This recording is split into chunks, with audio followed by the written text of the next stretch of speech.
Hey, FlimsyLunchTray here, and welcome to our Saturday upgrade and commander build video here on the Tier 9 heavy cruiser line of the Soviet tech tree, being the Riga. Now, I've already moved my higher point commander off Riga, and I've moved him on to Petropavlovsk, so for the meantime, we've put a 6-pointer on, and I'll just show you some various build options you can go for once we get to the commander. But first off, we just need to talk about what type of heavy cruiser is the Riga. Is she a brawler? Is she a long-range sniper? Or is she a mid-range cruiser? And Riga is very much a mid-range cruiser. Now, if we build into our concealment, we can get down, I think it's 12.1 kilometers. But you also have a 5-kilometer hydroacoustic search. You have a 12-kilometer the Russian radar. So she works best at the ideal mid-range. And usually when I say mid-range, I talk about the 12 to 15 kilometers. Now, it's important to note that with these guns, they have kind of this, I don't know how to phrase this well, but formula that they're much more accurate than mid-range to close range. And that's like particularly so on some of these Russian cruisers. So if you get beneath 12 kilometers, great, but then you kind of become a brawler, but you're not very maneuverable, you don't have any torpedoes. You have a large turning circle radius, a pretty decent amount of rudder shift time. So she's not a brawler, but she's a tanker, as we kind of covered it in the Friday highlight video, which I'll throw at the end, where we take 2.6 million potential damage. So she's very much a mid-range cruiser, and she excels at that role and being really an anchor, per se, like on a flank or something like that for your team. Now let's go ahead and talk about her armor scheme. As noted in yesterday's video, she does have an icebreaker bow, so a 40 millimeter, which then goes into 25 millimeter. So if you're like a destroyer and you're like trying to get pins on the side of Riga, then you're going to want to be going for the upper part of the bow, or the upper part, most rear part of the stern. So do keep that in mind, but it does give you you have a better armor scheme here over your Tier 8 counterpart. Which I think is the Talon, if I remember correctly, but maybe I'm wrong. Then you have the armor belt, which is a 35 millimeter, and then you have the 140 millimeter armor belt. And then when you go back even further, it's again a 40, and then you actually have a little bit of a stronger plate here, 130 millimeter, which is, if you're looking, it's kind of helping protect your rudder down in here. Also 25 millimeter down here. And then for your deck, you've got your 35 millimeter armor plating throughout it, so it makes you much more resilient to HE spam. A lot of the HE in the game, particularly from destroyers or a lot smaller calibers, will pin around 27 millimeter. So the fact that you have a 35 makes you much more resilient in this case. But if like a Harugamo, which it gets an increased value pin, I think with IFHE, like they pin 37 millimeter if I remember. So, and a Harugamo can still light you up if they have IFHE. I was going to start taking some things away, and we talked about the video yesterday of how your Citadel is actually rather large, and you have a very vulnerable Citadel.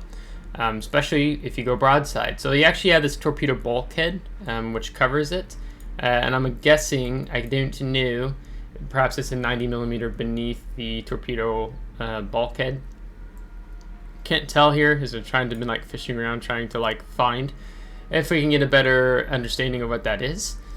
But it is important to note that you also have the 70 millimeter beneath the 35.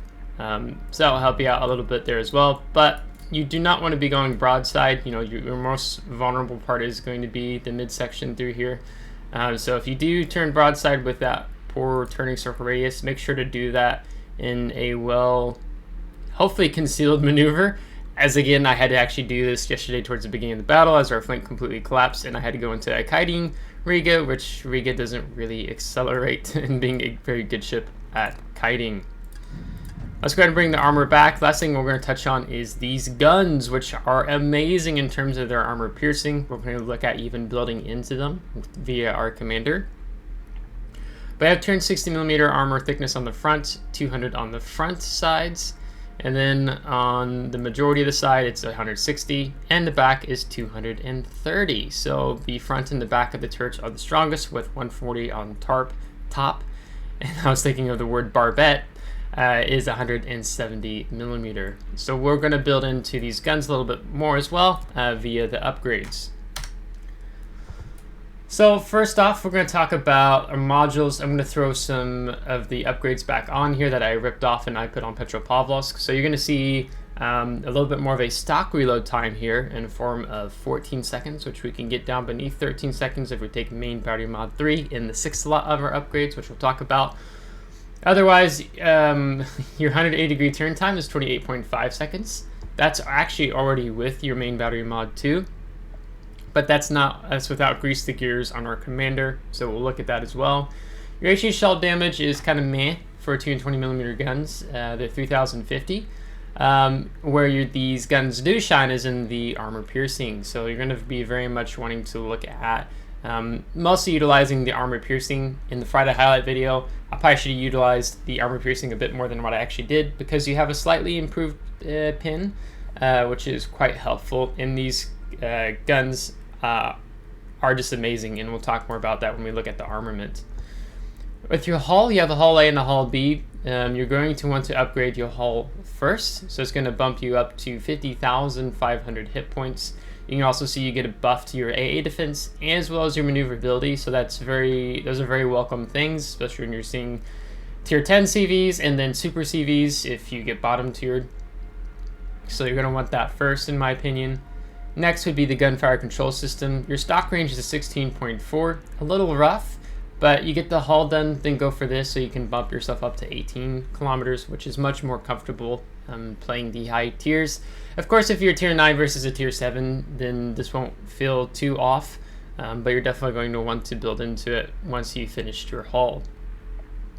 In terms of propulsion, 165,000 horsepower, 33.5 knots. If you take the ceramic flag, it's going to bump you up to 35.2 knots. So I think I tend to run this on here because you can pick up a bit of speed with Riga. So just like having the ability to get to your position just a little bit more sooner in the battle, or if you're needing to disengage, you've got a little bit additional speed, because there are tier 9, tier 10 battleships and other cruisers that are faster than you, even with the ceramic flag mounted on here.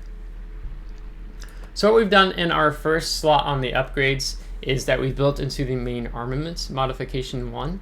This is reducing the risk of our main battery becoming incapacitated by negative 20%, and our main battery survivability goes up by plus 50%, and if our guns do get knocked out, the main battery repair time is negative 20%, unless they're permanently incapacitated.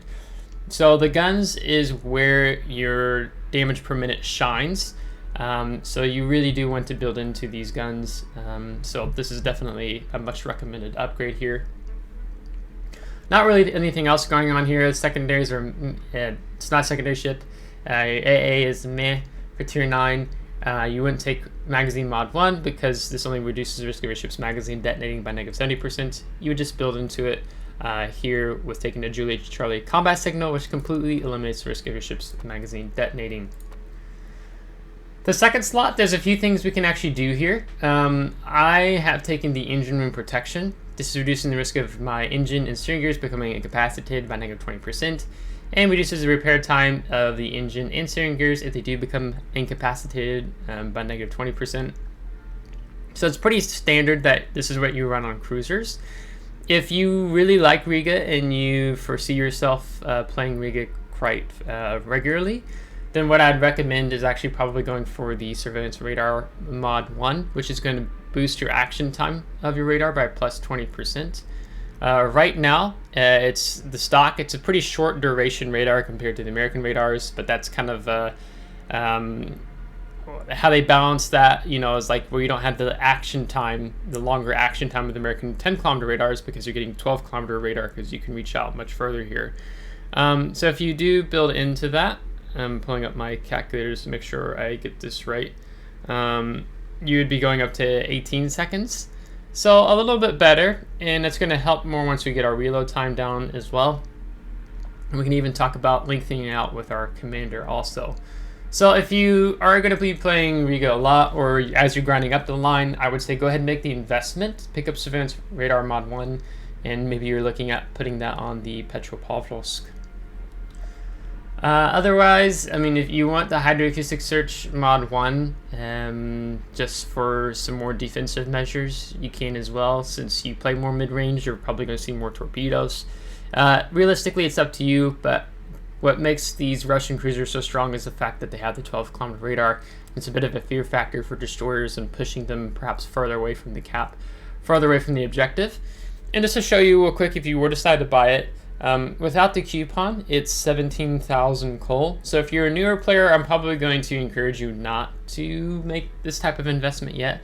Maybe there's some 175,000 coal commanders, or there are some ships you want to pick up first. So I didn't really start building this into this later. But with a coupon, which you get once a month, you can reduce this by 25% down to 12,750 coal. So I always try to make sure to use these every month, and now that I've been playing the game for much longer. But maybe like your first year in the game, unless you're just buying a lot of coal through various means, then you're probably waiting a bit to put this on. It just buffs you up a little bit, but as a new player, I'd probably just say maybe you wait on it and then you can pick it up later. Third slot, we've gone for the main battery mod 2, which improves our main battery traverse speed by plus 15%. Now, I don't normally do this for cruisers, but the reality is you have a sucky 180-degree turn time here on the Riga. I mean, it's basically a battleship turret traverse time. So that means she's very much needing of the main battery mod 2. Well, normally I would go for something more like the aiming systems mod 1, which is going to improve our maximum main battery shell dispersion by -7%. And that's the main thing we're doing. So our main battery shell dispersion is reduced horizontally and vertically. So I'll put it on the bottom right side of the screen here so you can see the difference. So you would have more accurate guns if you were to take the aiming systems mod 1. So it is a call that is up to you for sure. So you can try them both out, see what you think. But just know, I mean, we haven't built into our commander yet, right, to help us get this 180-degree turn time down even more. So you could like, oh, well, I'm going to have on my commander. I can live with a roughly 28.5, but we'll look at what it looks like once we add the commander on. But ideally, these two are your best. I mean, you can even see Wargaming is recommending this upgrade.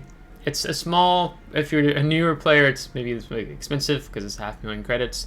But if you've been playing the game for a while and you're tier 9, tier 10, then typically the 500,000 credits isn't too difficult to swing. So you can try them both out. And you guys know, those of you who follow me for a long time, that I'm quite religious per se about the aiming systems mod 1 because I really like the accuracy. But so far, I've just wanted this to get my guns on target a bit faster. The fourth slot, there's a few things, two things you could do here. What I'm going to recommend is the propulsion mod 1, which time taken to reach full engine power when accelerating is -50%. This is what you actually saw in yesterday's video. Even though Riga is definitely a tank, and you could make an argument for taking the damage control system mod 2, which is just reducing the damage you take in terms of fire and flooding, putting out the fires and flooding even faster. We actually, I meant to point it out and I didn't. There were a few times when that Mecklenburg and I think it was the Prince Ruprecht were pushing in on us. They were like 15, 16 kilometers away. I was using my prop mod and I was completely avoiding a few of the salvos, or taking only half the salvo versus a full salvo, just because I had prop mod 1. And also, if you're on a cap, let's say you're anchored by an island and you have a destroyer throwing torpedoes at you and your hydro picks it up, just having the prop mod to get out of the way that much faster is really helpful. So I definitely would be running prop mod on Riga. If you want to build in more to the tank, you can, but it's like, maybe you start considering Stalingrad for steel, or you just play Sovietsky Soyuz, play the tank Soviet battleships, or there's one, Borodino. Well, I think that Borodino is tier 8, right? Because that one also has a radar. So yeah, this slot I'm gonna recommend the Concealment Systems mod 1. This is reducing your ship's tactical range by -10%, and also slight dispersion is increased for enemies that are attacking your ship, meaning they get a little less dispersion. So that actually is, that's where it's bringing you down to 13.4. Otherwise, you're over 14.8. Maybe you're like very close to 15. So this is helping you get into position earlier. And as I said, because of your poor maneuverability when you have to go broadside, at the high tiers, you get punished by at least good players and really good players. When they catch you go broadside in your cruiser, they will switch targets to fire upon you. So when you reduce your concealment, you can make those more stealthy maneuvers if need be. So I lean into that. Unless you want to utilize more of a lighthouse build, I'll talk about it with the commander, and blooming up your detectability range so that you get perma access almost to the top grade gunner. So, but we'll talk about that here in a minute. Then at that point, I would be looking at extending the action time of our hydro radar, our consumables, or just having a better rudder shift time and steering gears repair time. In the 6th slot, I'm going to recommend the main battery mod 3. This is going to improve your main battery reload time to -12%, but then this is the catch. You're going to lose out a little bit on your main battery traverse speed. So that sucks, right? So we talked about it being 28.5. We mount this bad boy on, and then we go up to 32.7 seconds. But now our reload time is 12.3 seconds versus what was like 14 seconds before. So that is a nice bump up on your reload time on your guns, meaning that you're getting a little bit more use out of your radar because you got your guns reloading even faster. So that's helpful, but painful at the same time in terms of your main battery traverse speed. You have Gunfire Control System Mod 2, which is extending your main battery firing range. I don't really recommend this because you do have 18. And Riga does not shine playing 19-20 kilometers away, right? Riga is a mid-range cruiser, let's say that 12 to 15 kilometer window, and at times even closer when she needs to be more aggressively up on an area defending or pushing, as an example. So you don't want to play Riga as a backline cruiser. You start talking about ships like Yoshino, Azuma, Takahashi, other cruisers that are meant to play more the mid to long range role here in World of Warships. But moving swiftly on, as I've probably taken too much time on this so far, high explosive shells, you have a 14% chance of causing fire on a target. Now you could bump that up if you want, you get up to 16%, but you don't really want to invest too much in the high explosive because the armor piercing is what shines on the ship, and I'll talk about it here in just a moment. Maximum damage 2050, you do pin 37mm armor, so that's great. And you have really good shell velocity with these flat shell ballistics. So 965 meters a second is like really good. So that's really where these guns shine on the Soviet tech tree heavy cruiser line. With the armor piercing, your bread and butter, they do a maximum damage of 5,050. Also, they have the same shell velocity of 965 meters a second. Sometimes it can be different depending on whether it's a high explosive, armor piercing, or a sap shell, but they are the same here. So definitely, armor piercing is a great addition here on this line. It's not just a great addition. It's just these armor piercing shells are like really good. That's kind of what one of the strengths of the Riga is, how great her AP shell characteristics are. And the damage they pump out, 5,070, it's really good.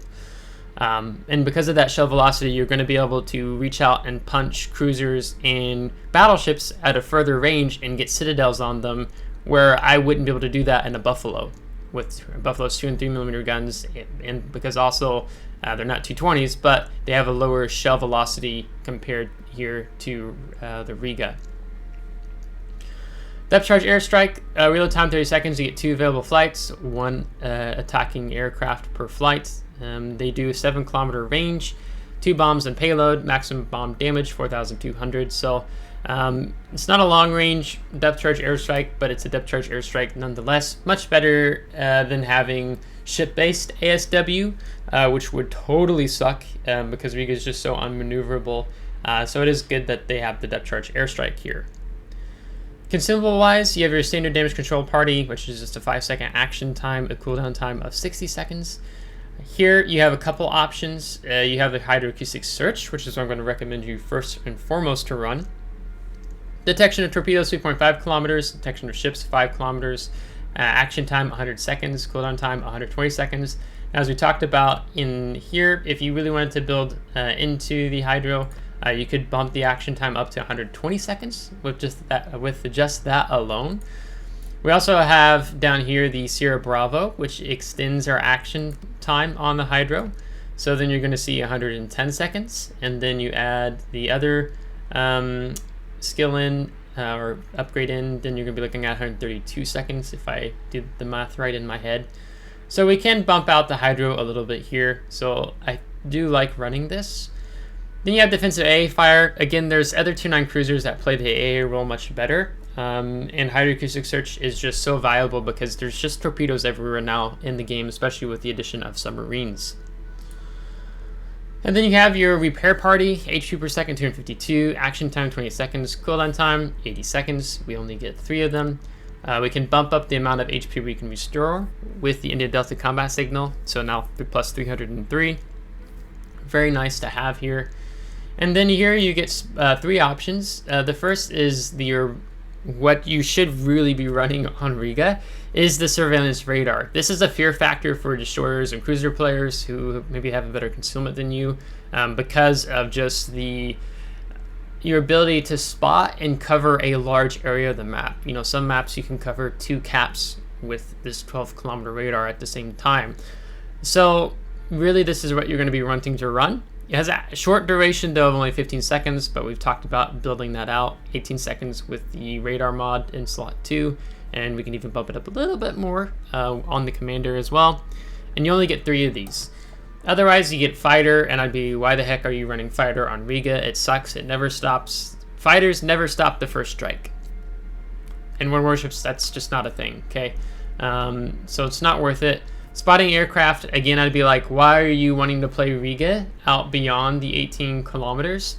Like, that's kind of what the Nevsky line, the light cruiser line, does best. It plays, the Nevsky light cruiser, Soviet tech tree line, plays the mid-range to long-range best. Granted, she still has her radar, she's got her hydro, she's got torpedoes, I think.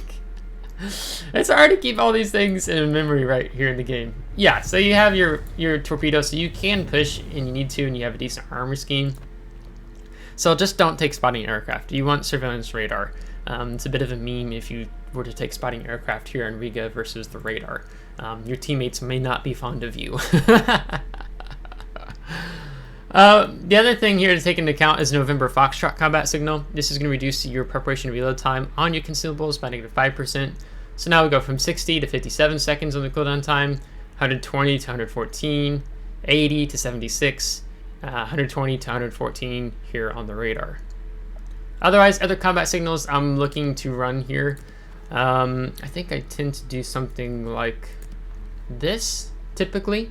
So we've reduced our fire extinguishing time. That helps a little bit with the tankiness, and another reason why I'm like, you know, I can just take prop mod. I don't want to be eating damage, right? I want to be able to avoid it if I can when playing at range, well, mid-range as an example. We buff our A a little bit. Your A rating is actually 74 once we built into it with Hull B, and then it's going to bump up to 76. So just a little bit of a deterrent. I've got plenty of them. Otherwise, I'm just like probably just running this without a full set of skills. Improving damage caused by ramming. Typical that when you're playing mid-range and sometimes close range that you will be getting rams off against enemy ships. Yeah, we've talked about the other ones here. Let's get to that commander. I'll try to be short and sweet and to the point on this. There's a few different things you can do depending on how you desire to go. Granted, keep in mind, I'm going to probably make a slight different recommendation than what I would do for Petropavlovsk. So if you are going up a commander line or a ship line, when I do these upgrade commander build videos, I tend to do them particular towards the ship, not thinking about the tier 10 in advance. So there'd be just a slight difference, probably what I'd do on Petropavlovsk than here on Riga. Now, the first thing we really want is that grease the gears to get our main battery traverse speed back down again. So then we go from, was it 32? Is that where we were before, right? Take that off.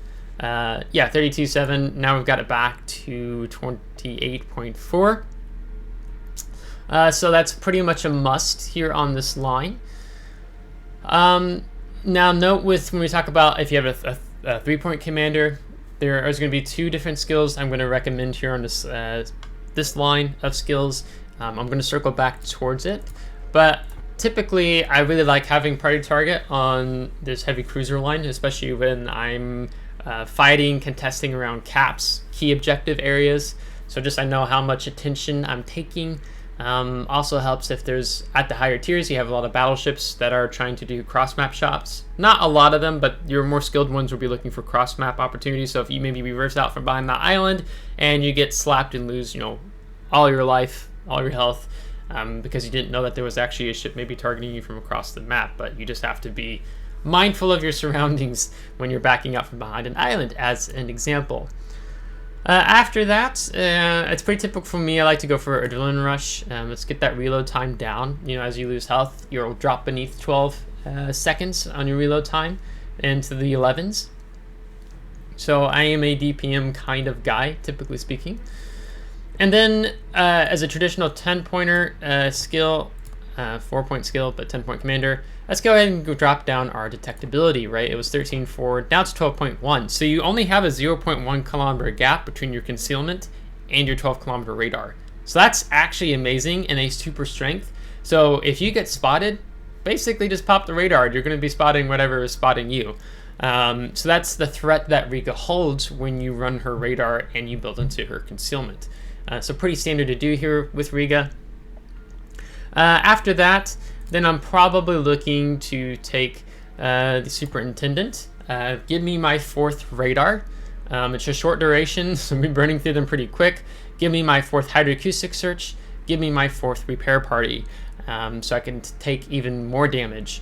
Now, I'm a cruiser player who tends to, not always, but generally speaking, majority of the time, I live to the last half of the battle. That's where cruisers shine here in World of Warships.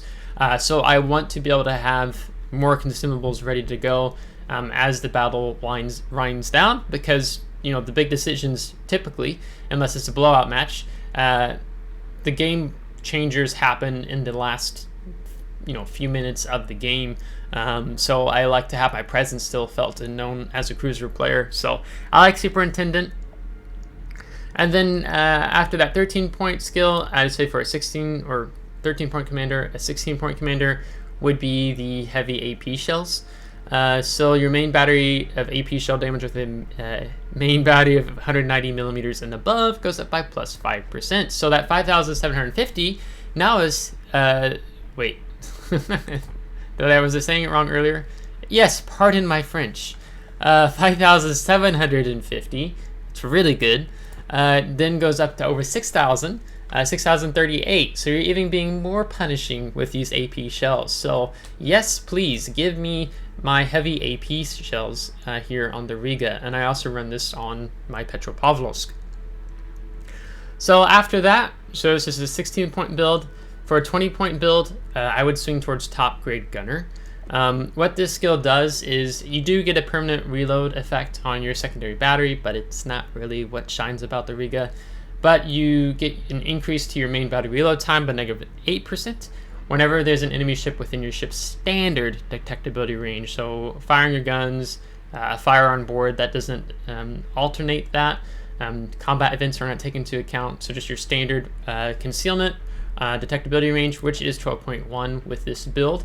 And so when you are a mid-range cruiser, like Riga, and you're sitting on key objective areas, typically you're spotted quite frequently, but it's also another way of increasing your DPM when you're having to deal maybe with an enemy destroyer, submarine, a cruiser that's snuck onto a cap that you're trying to guard and prevent the enemy team from taking. So that's what I would like to in running there. And then you have a 1-point skill left here if you were to go for this type of build. And it's kind of hard because I sort of fight, honestly, with the gun feeder, which reduces your main battery reload shell switching time to 7.4 seconds, because most of the time you are going to just be firing armor piercing with Riga. You won't be using high explosive a lot. This isn't like Buffalo or Des Moines where you're going to be constantly switching between the two. So I fight with recommending this as a skill to you. You could be talking about reducing your consumable time on your radar and hydro. You could be talking about taking incoming fire alert, and then drop priority target. Dang it. I clicked in the wrong order. And then doing this, so that you have consumable enhancements. So now we've bumped up our radar time by another 10%. So 18, that makes us 19.8 seconds of radar duration. And we get another 10% out of our hydro. So that's also really nice to have. So that's another alternative option you can run here. Now, those of you who may be aware, well, Flimsy, what do you think about Superintendent? Which I typically run on most all of my cruisers, about 90% of them here in the game. And you can see that I've actively chosen to give it up with these two various builds I've showed you so far. If you really still want Survivability Expert, I think it's still a great skill to be running here on Riga. Then I would be, talk about giving up Top Grade Gunner and take Survivability Expert, so then you go up to 54,500, so pretty robust hit point pool for a tier 9 cruiser. And then I would say give up incoming fire alert and then go ahead and take priority target. So this would be pretty heavy on the 3-point skill build line, at the cost, of course, of giving up top grade gunner. And it could be that maybe you're, as we talked about, maybe that lighthouse build, as I really want to work on wrapping this video up now, you forsake your concealment, and then you go for top grade gunner. So now you get that negative 8% reload time whenever there's an enemy ship within 13.4 kilometers of you. So you have a little bit of a regular increase there on your DPM. Granted, you're just giving up that concealment and that 0.1 kilometer differentiation between your 12.1 concealment and your 12 kilometer radar. So now you won't be able to permanently just pop your radar as soon as you get spotted, and there'll be a 1.4 kilometer gap between your radar and your ship detectability range. Granted, this is an option. How much do I recommend it? Maybe not so much. So I would probably favor going for this type of build first when you're comparing those two. So really, it's up to you. You know, if you don't really feel like you're going to get a lot of usage out of the consumable enhancements, because this isn't just a lengthy radar to begin with, then I would be saying something like, you know, it could be this, it could be, you know, taking that, something like that. So you have a few things to play off of here. It's really just up to you. But I'd be very curious if there's a Riga player here in Warships watching this video. Give me your thoughts. What are you running on your Riga that you can share with us in the comments below?